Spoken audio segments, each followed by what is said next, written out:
Friends, मैं जानता हूं कि आप लोग को भारत का भूगोल का कब इंतजार था। हेलो दोस्त, कई बार स्टडी पॉइंट में आप सभी का स्वागत है। आशा करता हूं कि आप सभी अबे जल्दी बोल, कल अच्छे सुबह होंगे। पनवेल तो चलिए आज से हम लोग ज्ञान बिंदु का और जो भारत का भूगोल है उसे स्टार्ट करने वाले हैं। और ये सीरीज तब तक चलेगी जब तक ये पूरी बुक ना ख़त्म हो जाए। तो कृपया करके आप लोग सपोर्ट कीजिएगा, लाइक कीजिएगा, अगर वीडियो अच्छा लगे तो सब्सक्राइब भी कर दीजिएगा यार। भाई ने बोला करने का तो करने का। तो चले अब स्टार्ट करें भारत का भूगोल। देखिए, किसी भी सब्जेक्ट को पढ़ने से पहले हमें उसका जानना जरूरी होता है कि उसमें पढ़ना क्या क्या है। अगर हम ये नहीं जान पाए कि हमें पढ़ना क्या क्या है तो हम आगे की पूरे टॉपिक को नहीं समझ पाएंगे। हमें पढ़ना क्या है, कितना पढ़ना है। तो आइए सबसे पहले देखते हैं हमें क्या क्या पढ़ना है। भारत के भूगोल में हमें 16 टॉपिक पढ़ने हैं। 16 टॉपिक पढ़ने हैं, जिसमें से पहला है भारत का सामान्य परिचय। भारत के परिचय पढ़ेंगे। इसमें भूगर्भिक संरचना, इसमें हम भारत को देखेंगे बना कैसे। भौतिक विभाजन, भारत का विभाजन कितने भाग में बांटा क्या है, जैसे पहाड़ी क्षेत्र, मैदानी क्षेत्र, मरुस्थलीय क्षेत्र, ये सब जो पठारी क्षेत्र, प्रायद्वीपीय क्षेत्र, ये सब पढ़ने वाला है। नदी, झील, जलप्रपात उद्देश्य, भारत में नदी के बारे में पढ़ेंगे। झील, भारत की मानसून कैसी है, भारत की मृदा कैसी है, सिंचाई व्यवस्था क्या क्या है भारत में, भारत में कृषि और पशुपालन क्या है, भारत का खनिज संसाधन एवं ऊर्जा संसाधन कहाँ से आती है, ये सब पढ़ेंगे। भारत का उद्योग, परिवहन, प्रकृति, वनस्पति, तमाम ये जो टॉपिक है ये सब को हम लोग कवर करने वाले हैं। तो चलिए देखिए, पहले मैं बता दूं, एक क्लास लगभग आपका 40 से 50 मिनट के अराउंड होगा, जिसमें आपका लगभग एक चैप्टर को ख़त्म करने में 2 से 3 वीडियो लगेंगे। तो आप लोग अकबकाइएगा नहीं कि मतलब कि जल्दी से जल्दी ख़त्म कीजिए। मैं लाइन बाय लाइन नहीं पढ़ाने वाला हूँ, मैं लाइन बाय लाइन पढ़ाऊँगा, लेकिन साथ में उसके एक्स्ट्रा पॉइंट बताऊँगा, साथ में समझाऊँगा। तो देखिए, पढ़ेंगे डेली कम, लेकिन उसे समझ के पढ़ना है। ऐसा पढ़ना है कि क्लास में याद हो जाए। बार बार रिवीजन करवाऊंगा, क्लास खत्म होने के बाद एक बार 5 मिनट का रिकैप करवाऊंगा। तो प्लीज़ आप लोग पूरी क्लास ज़रूर देखना। एक बार अगर इस वीडियो को आप लोग देखते हो, पूरा ज्योग्राफी खत्म करते हो, तो मान के चलिए कि आप किसी कोई भी एग्जाम देते हो, वनडे कॉम्पिटिटिव एग्जाम, अगर ज्योग्राफी का 10 आता है तो आप लोग 8 बना के आओगे। 10 में 10 नहीं बनाओगे, ये मैं खुद कहता हूँ। पूरी बुक भी याद हो जाए तो 10 में 10 नहीं बना पाओगे, लेकिन हाँ 10 में 8 जरूर बना के आओगे। तो चलिए बिना समय गवाए हम लोग पहला टॉपिक स्टार्ट करते हैं। देखिए, हम लोग का पहला टॉपिक है भारत एक परिचय। इसका मतलब कि इसमें जो हम लोग पढ़ने वाले हैं, भारत के परिचय के बारे में पढ़ने वाले हैं। भारत है क्या। चलिए, सबसे पहले तो हम लोग पढ़ने वाले हैं भूगोल। सबसे पहले जो हम लोग हैं सब पढ़ने वाले हैं भूगोल। भूगोल सबसे पहले होती क्या है, भूगोल का मतलब होता क्या है। देखिए, भूगोल को इंग्लिश में बोलते हैं जियोग्राफी। जियोग्राफी, जियोग्राफी, जियोग्राफी ऐसे 2 शब्द से मिलकर बना होता है दोस्तों। सबसे पहले जियो प्लस ग्राफो, जियो और ग्राफो से, जियो और ग्राफो से। जियो का मतलब होता है पृथ्वी, जियो का मतलब पृथ्वी होता है, और वहीं ग्राफो का जो मतलब होता है वो वर्णन होता है। तो सीधी सी बात, अगर भूगोल को हम लोग एक लाइन में बोले, एक लाइन में परिभाषित करें तो पृथ्वी का वर्णन। भूगोल में हम लोग क्या पढ़ते हैं, पृथ्वी का वर्णन। जैसे पृथ्वी के वर्णन में हमारे आकाशीय पिंड आ जाएंगे, आकाश पिंड के बारे में पढ़ते हैं, जैसे सूर्य की स्थिति, पृथ्वी की स्थिति, घूर्णन गति, ये सब। भारत में स्थलखंड, सागर, महाद्वीप, भारत में पूरे विश्व की मानसून कैसी है, मानवीय क्रियालाप क्या है, यही सब पढ़ते हैं। तो चलिए आइए स्टार्ट करते हैं। परिचय। स्ट्रैबो नामक विद्वान के अनुसार पृथ्वी पर उपस्थित आकाशीय पिंड, सागर, स्थल, झील, जल प्रपात, मानवीय क्रियालाप इत्यादि के बारे में जिस विषय में हम पढ़ते हैं उसे ही भूगोल कहा जाता है। आप लोग को थोड़ा देर पहले मैंने बताया कि आकाशीय पिंड हो गई, सागर, स्थल, झील, जल प्रपात, मानवीय क्रियालाप। सीधी सी बात, वही पृथ्वी का वर्णन में सब कुछ आ जाता है। एक शब्द में बोले तो पृथ्वी का वर्णन ही भूगोल कहलाता है। अच्छा बताइए, ये परिभाषा किसने दिया, स्ट्रैबो नामक ने दिया, कि जिसमें हम आकाशीय पिंड के बारे में पढ़े, सागर, स्थलखंड, झील, जलप्रपात के बारे में पढ़े, वही भूगोल है। किसने दिया था, स्ट्रैबो। किसने दिया था, स्ट्रैबो नामक विद्वान ने। चलिए आगे देखते हैं। ज्योग्राफी शब्द का प्रयोग सर्वप्रथम यूनानी विद्वान इरेटोस्थनीज ने किया था। इरेटोस्थनीज ने ज्योग्राफी शब्द का सर्वप्रथम इस्तेमाल किसने किया था? एरेटोस्थनीज ने, जिस कारण उन्हें भूगोल का पिता कहा जाता है, जिस कारण उन्हें भूगोल का पिता कहा जाता है। एरेटोस्थनीज को भूगोल का पिता कहने का मतलब क्या था? क्योंकि इन्होंने सर्वप्रथम जो है सो भूगोल शब्द दिया था, ज्योग्राफी शब्द सबसे पहले देने वाले थे एरेटोस्थनीज, इसीलिए उन्हें भूगोल का पिता कहा जाता था। चलिए आगे देखते हैं। कुछ विद्वान हिकेटियस को भूगोल का पिता मानता है। ऐसा क्यों भाई? जब पिता एरेटोस्थनीज हैं तो यहाँ हिकेटियस को क्यों मानेंगे भूगोल का पिता? देखिए रीजन था भूगोल हिकेटियस को भूगोल का पिता मानने का। ऐसा नहीं कि सभी विद्वान मानते थे, कुछ विद्वान। रीजन था कि उनकी एक पुस्तक थी जिसका नाम था जेस पीरियड। इसने पहली बार पृथ्वी का क्रमबद्ध विवरण प्रस्तुत किया। क्रमबद्ध का मतलब क्या होता है? क्रम का मतलब होता है लाइन बाई लाइन सब कुछ प्रस्तुत किया। ऐसे ऐसे चल रही है अगर तो सब पूरी लाइन बाई क्रम के अनुसार पूरा विवरण दिया कि मानिए कि अगर पृथ्वी है घूमती है इस तरीके से घूमती है, सूर्य इसके चक्कर लगाते, पृथ्वी चक्कर लगाती है, तो ये सब उन्होंने पूरा क्रमबद्ध बताया। ठीक है, चलिए अब आगे देखते हैं।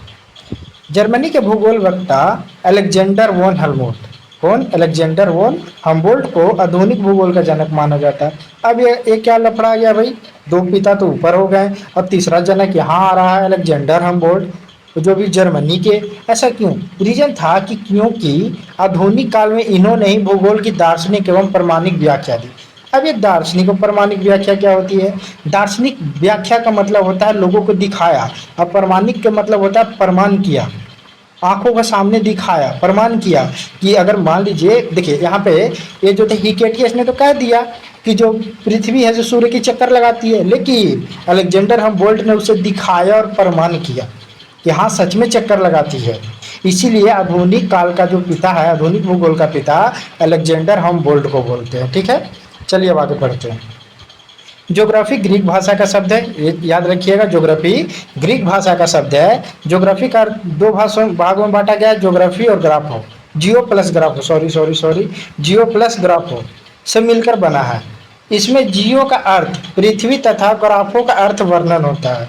जियो का अर्थ पृथ्वी तथा ग्राफो का अर्थ वर्णन होता है, अर्थात संयुक्त रूप से ज्योग्राफी का अर्थ पृथ्वी का वर्णन होता है।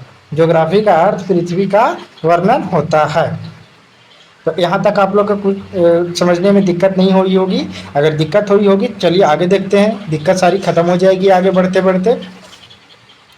भारत के भूगर्भिक संरचना, भारत के भूगर्भिक संरचना कहने का मतलब हुआ कि भारत का विकास कैसे हुआ था, भारत का विकास कैसे हुआ था, कैसे बना था, भारत का विकास कैसे हुआ था। भूगर्भिक रूप से भारतीय उपमहाद्वीप उस भूभाग से संबंधित है जो क्रिटेशियस युग के दौरान पेंजिया से अलग हो गया था और 55 मिलियन वर्ष पहले यूरेशियन भूभाग से जा मिला था। देखिए यहाँ पे था एक पेंजिया एक पैंथलासा, एक छोड़ दीजिए इसको, मैं आपको इसको अगला टॉपिक में पेंजिया और पैंथलासा का बहुत अच्छा से डिस्कस करूंगा। यहाँ पे बस समझ लीजिए कि 55 मिलियन वर्ष पहले यूरेशियन भूभाग से जा मिला था। चलिए अब आगे देखते हैं। भारत का नामकरण, भारत का नामकरण क्या क्या है? भारत का नामकरण ऋग वैदिक काल के प्रमुख जन भरत के नाम पे किया गया। देखिए ऋग वैदिक काल में एक प्रमुख नाम था जन भरत। भरत का नाम सुना होगा आप लोगों ने। भरत कौन थे? राम के चचेरे छोटे भाई। ठीक है, तो उन्हीं के नाम पे भारत का नाम रखा गया। भारत शब्द का सर्वप्रथम उल्लेख पुराण में मिलता है। ये पॉइंट आप लोग को याद रखना है कि जो भारत शब्द का उल्लेख है सर्वप्रथम पुराणों में मिलता है। भारत का अन्य नाम भी हैं, जैसे आप लोग सब जानते हैं हिंदुस्तान, जम्बूद्वीप, आर्यवर्त। हिंदुस्तान तो सब जानते हैं, जम्बूद्वीप भी, लेकिन आर्यवर्त लोग बहुत कम जगह सुनते हैं, तो ध्यान रखना है हिंदुस्तान, जम्बूद्वीप, आर्यवर्त, इंडिया और भारत, इतने सारे नाम हैं भारत के। भारतीय संविधान अनुच्छेद 1 के तहत भारत का मात्र 2 संवैधानिक नाम है, इंडिया और भारत। देखिए ऐसे तो कहने के लिए इसका 5 नाम हो गया, लेकिन संविधान के अनुसार मात्र 2 नाम है, एक इंडिया एक भारत। जैसे कि अनुच्छेद 1 क्या कहता है? अनुच्छेद 1 क्या कहता है? इंडिया अर्थात भारत, इंडिया अर्थात भारत। इसीलिए बस 2 का जिक्र है संविधान में, इंडिया अर्थात भारत राज्यों का संघ होगा, ये अनुच्छेद 1 कहता है। देखिए सबसे पहले तो हम लोग को ये जानना जरूरी है, अगर ज्योग्राफी में पढ़ रहे हैं, कि उत्तर किधर होती है, दक्षिण किधर होती है, पूर्व पश्चिम किधर होती है। देखिए आपके जो सिर के सामने है उसे उत्तर बोलेंगे, जो पैर तरफ है उसे दक्षिण बोलेंगे, जो दायां हाथ है आपका उधर पूर्व होता है, जो बायां हाथ है उधर पश्चिम होता है। तो देखिए समझ में आ गया होगा। उत्तर और पूर्व के बीच में उत्तर पूर्व, उत्तर और पूर्व के बीच में उत्तर पूर्व, पूर्व और दक्षिण के बीच में दक्षिण पूर्व, दक्षिण और पश्चिम के बीच में दक्षिण पश्चिम, यहाँ पश्चिम और उत्तर के बीच में उत्तर पश्चिम। ये सब ध्यान रखनी है आप लोग को। आशा करते हैं कि डायरेक्शन आपको अच्छे से आती होगी। चलिए अब आगे देखते हैं। विश्व ग्लोब का निर्माता मार्टिन बेहन। ये जो आपको विश्व ग्लोब दिख रहा है, ये जो विश्व का ग्लोब है, आप लोग को पता होगा कि विश्व का ग्लोब है, चित्र है, इसका जो निर्माता था वो मार्टिन बेहम था। मार्टिन बेहम था। भारत का प्रथम मानचित्र किसने बनाया? तो एनविले ने 1752। इस देखिए 1752 में भारत का मानचित्र बनाया किसने? 1752 में एनविले ने। विश्व मानचित्र पर सर्वप्रथम भारत को किसने दर्शाया? टॉलमी ने। देखिए जैसे विश्व मानचित्र है, यहाँ पे भारत दिख रहा है, देखिए भारत है, यहाँ पे दिख रहा है कि नहीं? देखिए यहाँ पे भारत है। तो इसको जो है सिर्फ विश्व के मानचित्र पे दर्शाने वाला थे टॉलमी साहब। कौन थे? टॉलमी साहब। चलिए अब आगे देखते हैं। पृथ्वी का स्थल एवं जलीय विभाजन। पृथ्वी का स्थल एवं जलीय विभाजन। तो देखिए पृथ्वी का स्थल एवं जलीय विभाजन होता क्या है? अरे हाँ भाई, हाँ बता रहा हूँ। पनवेल जाके क्या करोगे? पढ़ तो लो पहले।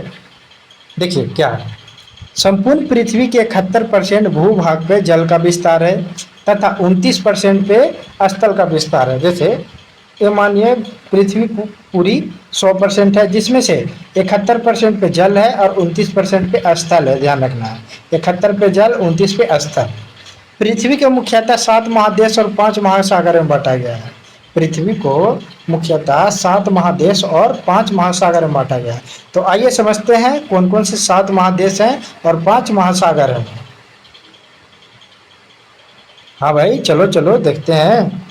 सबसे पहले स्थलीय भाग, महाद्वीप या महादेश। स्थल खंड का बृहद रूप को महादेश कहते हैं। स्थल खंड का बृहद रूप, स्थल खंड का बृहद रूप को महादेश कहते हैं। जैसे छोटा सा है गांव, उससे बड़ा होता है जिला, फिर बड़ा होगा राज्य, उससे बड़ा होगा देश। लेकिन कई देश जब मिलेंगे और कई देश मिलने के बाद जब पूरा एक बड़ा सा स्थल खंड बृहद स्वरूप बनेगा तो उसे कहेंगे महाद्वीप या महादेश। महाद्वीप कहते हैं जल के स्थल खंड को, और महादेश किसे कहेंगे? जब कई सारे देश मिल जाते हैं।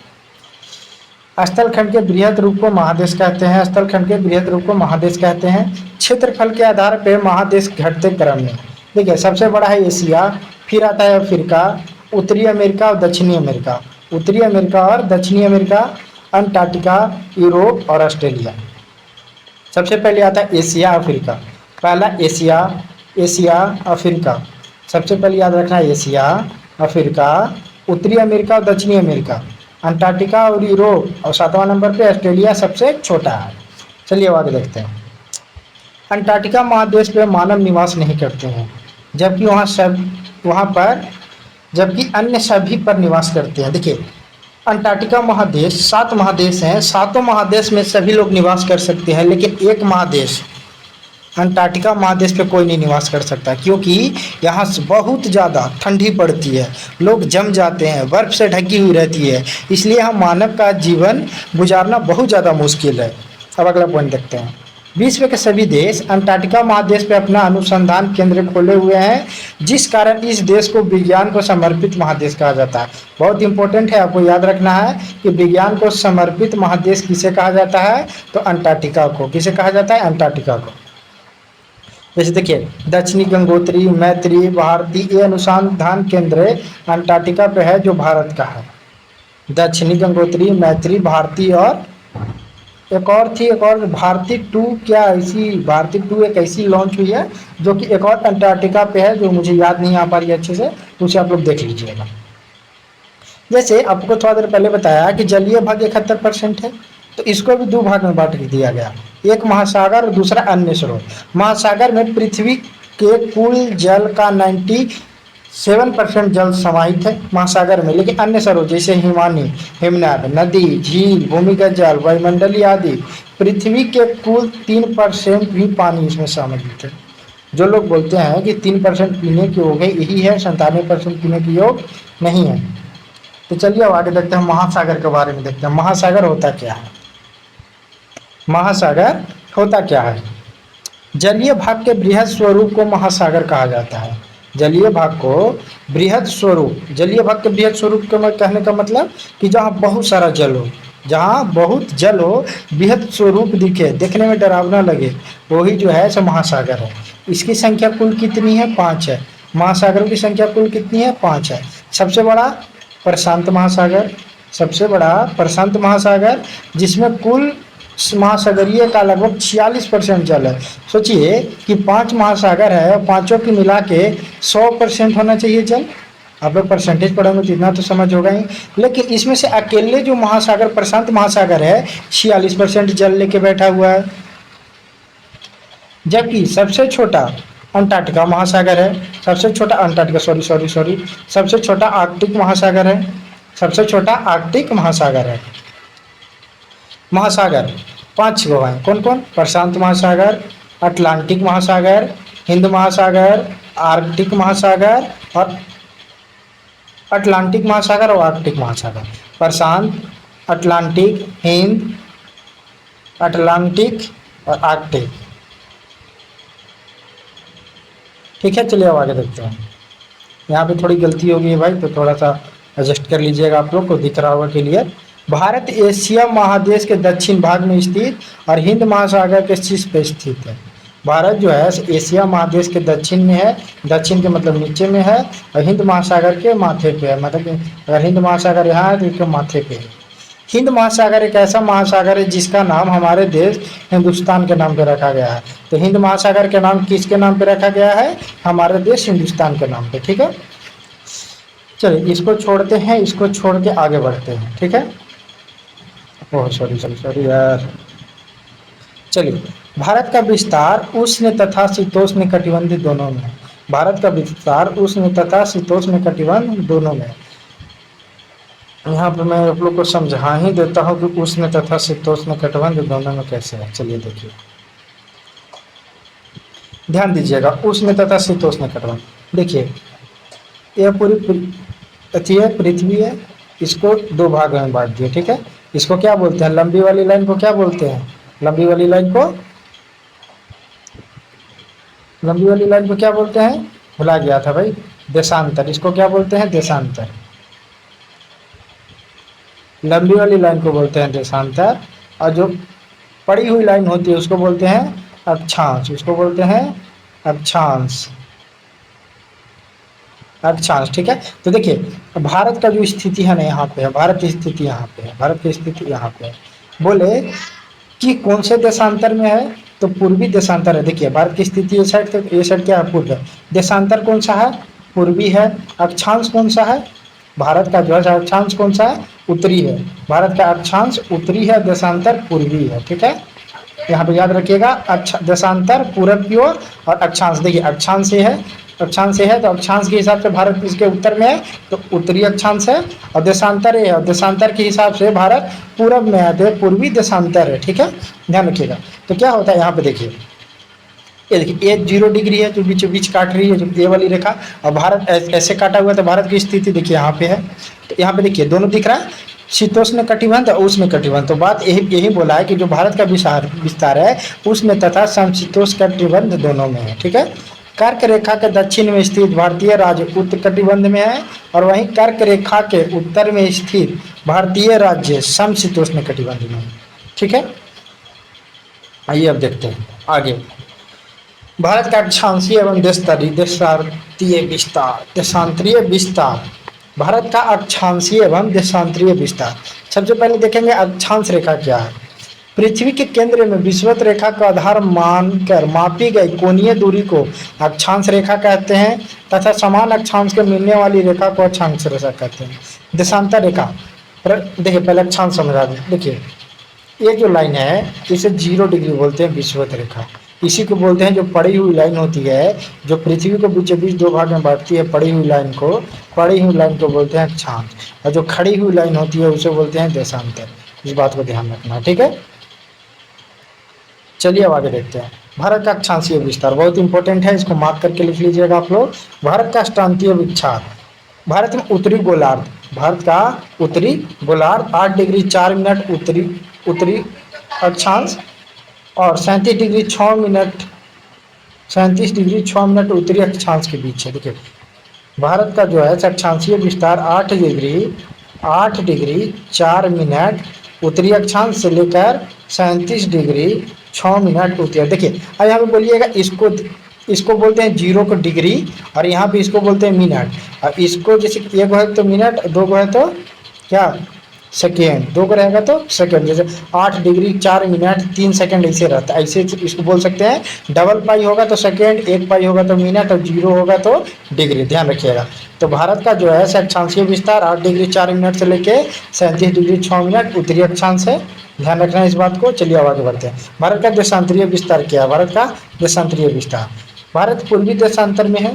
जैसे आप लोग को बताया कि भारत उत्तर अक्षांश में है, देशांतर पूर्वी है। तो 68 डिग्री 7 मिनट है पूर्वी देशांतर और 97 डिग्री 25 मिनट है, 97 डिग्री 25 मिनट है पूर्वी देशांतर। 68 डिग्री 7 मिनट से लेकर 97 डिग्री 25 मिनट तक पूर्वी देशांतर में फैला हुआ है भारत। ये हुआ भारत का अक्षांशीय और देशांतरीय विस्तार। देखिए यहाँ पे देखिए यहाँ पे समझा हुआ भारत। देखिए यहाँ से ऊपर जाएंगे तो क्या बोलेंगे? उत्तरी अक्षांश, ठीक है। तो 8 डिग्री 4 मिनट से उत्तरी अक्षांश से लेकर 37 डिग्री 6 मिनट उत्तरी अक्षांश तक है। और इधर से जब इधर जाते हैं हम लोग, इधर से इधर जाते हैं तो इधर से इधर जाने कौन सा दिशा पड़ रहा है? पूर्व। तो 68 डिग्री 7 मिनट पूर्वी देशांतर से लेकर 97 डिग्री 25 मिनट पूर्वी देशांतर। आप लोग को पता है जो खड़ी हुई लाइन हो बोलते हैं उसको क्या बोलते हैं?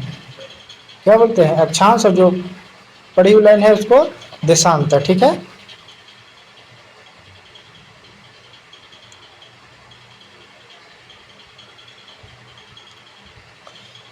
चलिए अब आगे बढ़ते हैं।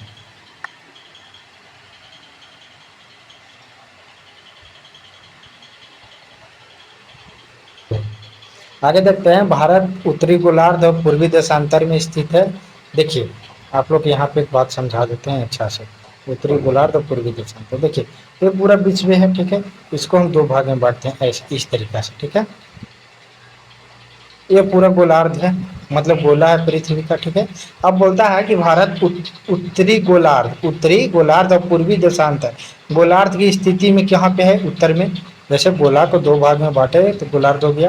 तो देखिए ये कहाँ पे जा रहा है? इसके हिसाब से उत्तर में। लेकिन देशांतर कौन सा इसका पड़ रहा है? पूरब। तो उत्तर पूरब ये साइड आप लोग को बताया था कि ये उत्तर होता है और उत्तर होता है और यहाँ पे पूर्व होता है। तो भारत की स्थिति कहाँ हो गई? उत्तरी पूर्वी गोलार्ध। ये बीच वाले क्षेत्र को क्या बोलते हैं? उत्तरी पूर्वी गोलार्ध। तो भारत की स्थिति कहाँ पे है? उत्तरी पूर्वी गोलार्ध में। समझ में आ गई होगी आप लोग के अच्छा से। तो चलिए अब आगे देखते हैं क्या क्या है उत्तरी पूर्वी गोलार्ध। आगे देखिए भारत का अक्षांशीय विस्तार 6 डिग्री 4 मिनट उत्तरी अक्षांश रेखा अंडमान निकोबार से शुरू होकर 37 डिग्री 6 मिनट रेखा तक जाती है। देखिए यहाँ पे बच्चों लोग का कन्फ्यूजन होती है कि थोड़ा देर पहले तो आपने बताया कि जो भारत का अक्षांशीय विस्तार है वो 8 डिग्री 4 मिनट है, लेकिन यहाँ पे 6 डिग्री 4 मिनट लिखा हुआ है। और थोड़ा देर पहले था कि 8 डिग्री 4 मिनट से 37 डिग्री 6 मिनट, लेकिन अब बोल रहा है कि 6 डिग्री 4 मिनट से 37 डिग्री 6 मिनट। ऐसे कैसे? देखिए ऐसे कैसे आपको बताते हैं कि ऐसे कैसे। आप लोग को पता होगा कि ये भारत है, ठीक है। देखिए भारत का मुख्य भूमि तो इतना ही है। भारत का जो मुख्य हिस्सा है सो इतना ही है, जिसको द्वीप बोलते हैं। यहाँ पे है अंडमान निकोबार, ठीक है। तो देखिए ये मुख्य भूमि का जो है, मुख्य भूमि का पूछे तो 8 डिग्री 4 मिनट से 37 डिग्री 6 मिनट, लेकिन पूरी भूमि संपूर्ण भूमि के पूछे तो देखिए एक रेखा हो जाती है, ऐसे टच करती है अंडमान निकोबार। तो अब यहाँ से यहाँ तक नापी जाएगी, यहाँ से यहाँ तक नापी जाएगी। तो नीचे आया तो 2 डिग्री और कम हो जाएगी। देखिए तो कहाँ पे आ जाएगा? 6 डिग्री 4 मिनट पे आ जाएगा। इसीलिए अंडमान निकोबार को अगर सहित ले लिया जाए तब भारत का अक्षांशीय विस्तार 6 डिग्री 4 मिनट से 37 डिग्री 6 मिनट होती है। समझ में आ गई होगी।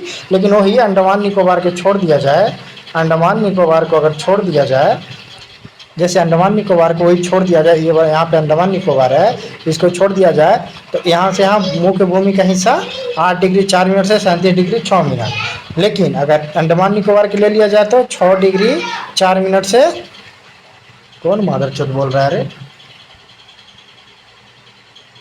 का अक्षांशीय विस्तार एवं देशांतरीय विस्तार लगभग 30 डिग्री का है। भारत का अक्षांशीय विस्तार एवं देशांतरीय विस्तार 30 डिग्री है। ये 9th के एनसीईआरटी में लिखा हुआ है।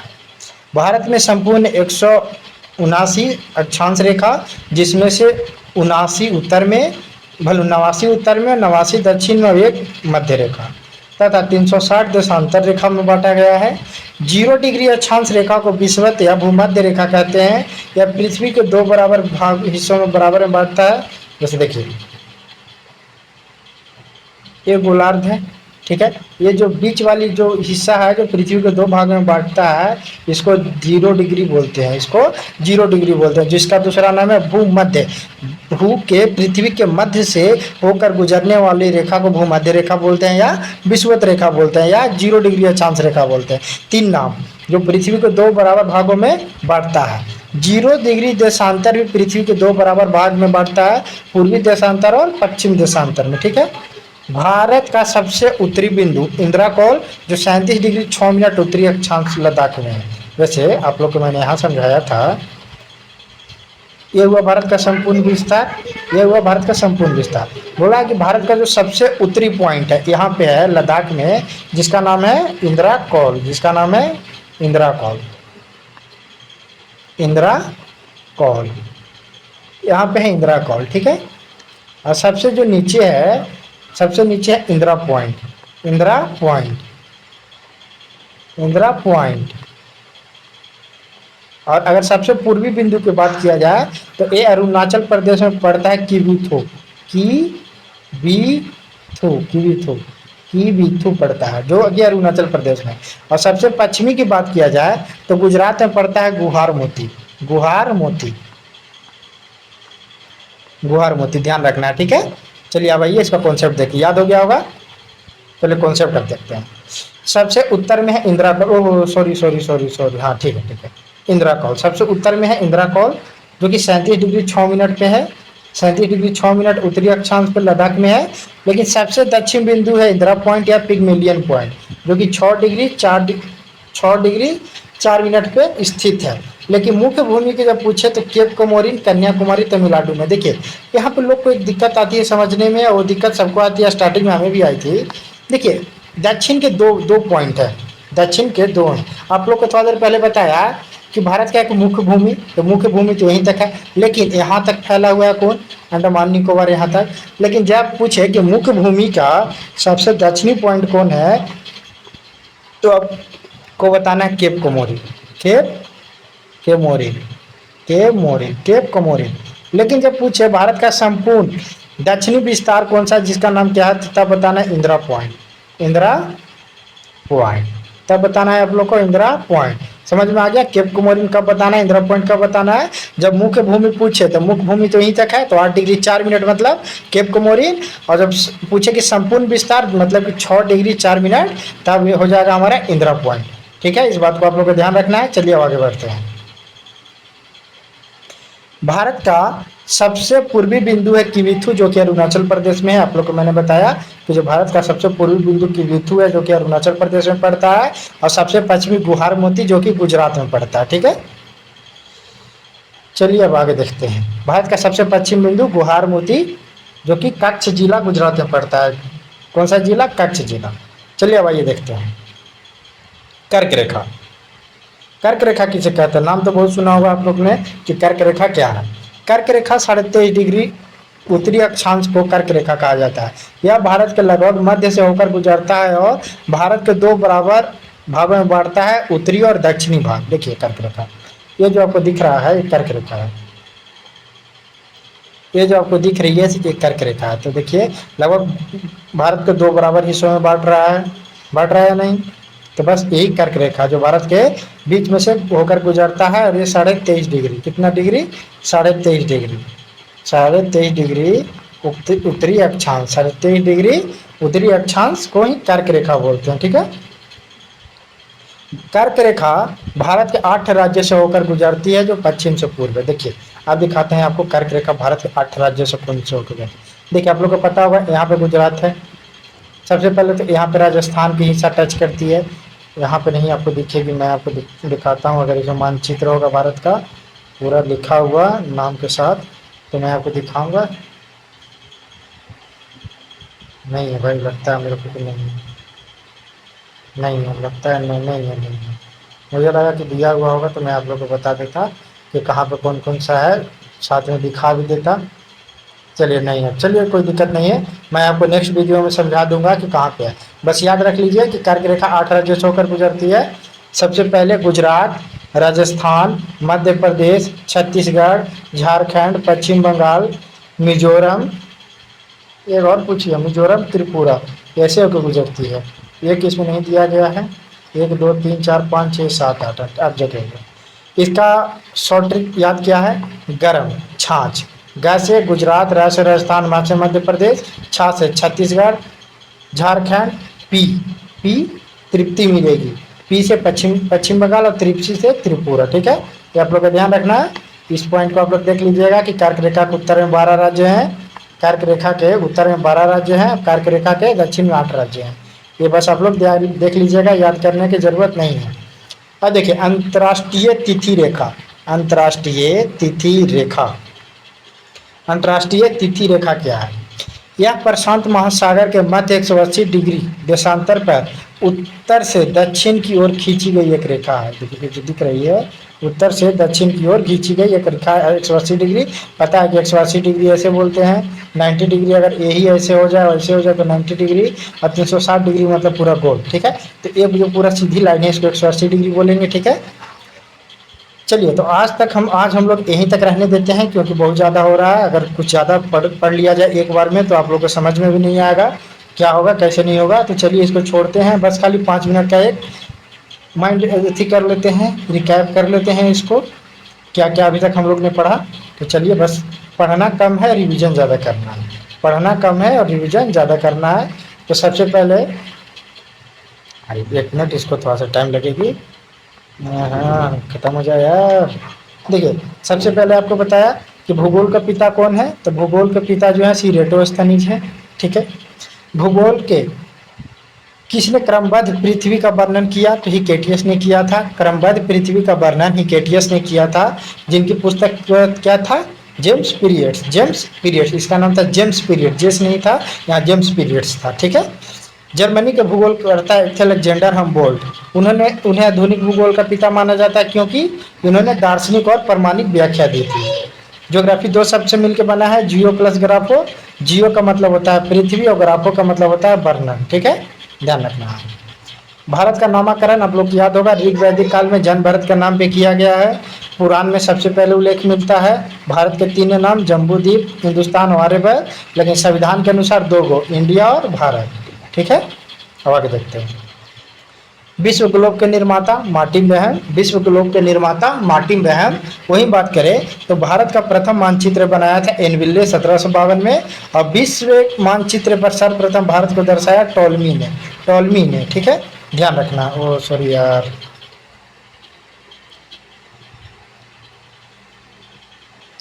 चलिए देखिए थोड़ा सा कट गई थी तो यहाँ पे ध्यान रखिए। अब चलिए यहाँ पे